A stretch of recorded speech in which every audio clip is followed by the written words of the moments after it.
अगर हंसी नहीं आई तो अपने वाईफाई का पासवर्ड पूरी कॉलोनी में बता दूंगा। एक लड़की मेडिकल स्टोर के बाहर काफी देर से खड़ी थी। दुकान में भीड़ इतनी थी कि घुसना मुश्किल। लड़की बेचैन थी, बार बार घड़ी देख रही थी।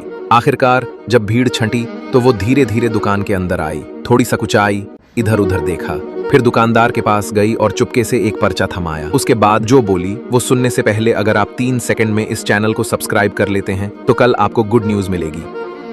3, 2, 1, go! लड़की धीरे से बोली, भाई साहब, ये मेरे होने वाले पति का प्रेम पत्र है और इनकी हैंडराइटिंग सिर्फ आप जैसे लोग ही पढ़ सकते हैं।